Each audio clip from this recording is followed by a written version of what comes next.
अस्सलामुअलैकुम दोस्तों, कैसे हैं आप लोग। उम्मीद करते हैं कि आप सभी लोग खैरियत से होंगे। तो आज की वीडियो में हम कुवैत की कुछ ज़रूरी खबर, ज़रूरी जानकारी जो आ रही है वो आप तक पहुंचाने वाले हैं। आप लोगों से गुजारिश है वीडियो को शुरू से लेकर आखिर तक जरूर से देख लें। दोस्तों वीडियो को लाइक भी जरूर कर दें। जो उस लाइक कर देते हैं उन तमाम दोस्तों का दिल से बहुत बहुत शुक्रिया। चलिए बढ़ते हैं अपडेट तरफ। पूरी क्या अपडेट आपको बताते हैं। सबसे पहली खबर, कुवैत के अंदर जो इलीगल गैर मुल्कियों को छूट दिया गया है 17 जून तक।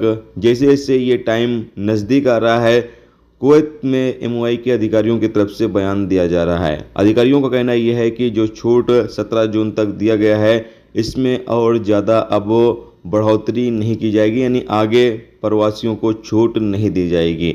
अधिकारियों का कहना यह है कि 17 जून के बाद कुवैत के अंदर एक बड़े लेवल में कैंपेन शुरू किया जाएगा और जितने भी गैर कानूनी तरीके से लोग हैं जिन्होंने छूट का फ़ायदा नहीं उठाया है उन तमाम लोगों को गिरफ्तार करने के बाद जेल और जुर्माना उनको किया जाएगा। उसके बाद उनको कुवैत से ब्लैक लिस्ट करके डिपोर्ट कर दिया जाएगा, दोबारा वो कुवैत नहीं आ सकेंगे। तो जो इलीगल तरीके से लोग कुवैत के अंदर मौजूद हैं वो या तो कुवैत छोड़कर अपने देश वापस चले जाएं या फिर वो अपने सिविल आईडी को दुरुस्त कर सकते हैं, सही कर सकते हैं।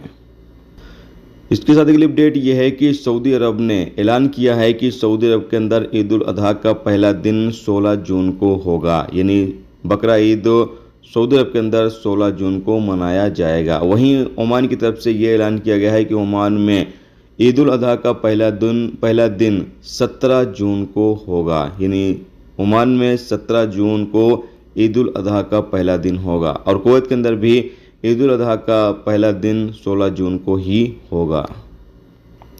इसके अलावा अगली अपडेट यह है कि कुवैत में 22 गैर मुल्की औरतों को गिरफ्तार किया गया है। अपडेट के मुताबिक बताया गया है कि ये लोग कॉन्ट्रैक्ट की खिलाफ वर्जी कर रहे थे, यानी कॉन्ट्रैक्ट का वायलेशन ये लोग कर रहे थे। इन लोगों को गिरफ्तार करने के बाद आगे अधिकारियों को सौंप दिया गया, जहां आगे इनके खिलाफ कानूनी कार्रवाई की जाएगी। यानी ये लोग जो काम करते थे, जो वर्क एग्रीमेंट किया जाता है, वर्क कॉन्ट्रैक्ट किया जाता है, उसकी वायलेशन कर रहे थे, उसकी पाबंदी नहीं कर रहे थे, जिसकी वजह से इन लोगों को गिरफ्तार किया। अगली अपडेट ये है कि कुवैत में गोल्ड का क्या रेट चल रहा है, उस हवाले से आपको जानकारी दे देते हैं। तो यहाँ पर बताया गया है कि 24 कैरेट 1 ग्राम सोने की कीमत तकरीबन 23 केडी है और 22 कैरेट 1 ग्राम सोने की कीमत तकरीबन 21 केडी है और 21 कैरेट 1 ग्राम सोने की कीमत तकरीबन 20 केडी है और 18 कैरेट 1 ग्राम सोने की कीमत तकरीबन 17 केडी है। दोस्तों ये थी आज की कुवैत की कुछ ज़रूरी खबर, ज़रूरी जानकारी जो आप तक पहुंचा दी गई। उम्मीद करता हूं ये वीडियो, ये जानकारी आपको अच्छी लगी है तो प्लीज़ दोस्तों वीडियो को लाइक करके ज़रूर जाएं और जो दोस्त चैनल पर नए हैं उनसे गुजारिश रहेगी प्लीज़ चैनल को भी सब्सक्राइब जरूर कर लें। वीडियो देखने का दोस्तों बहुत बहुत शुक्रिया। मिलते हैं नेक्स्ट टॉपिक के साथ। जब तक रखिए अपना ख्याल रखिए। खुदा हाफिज़।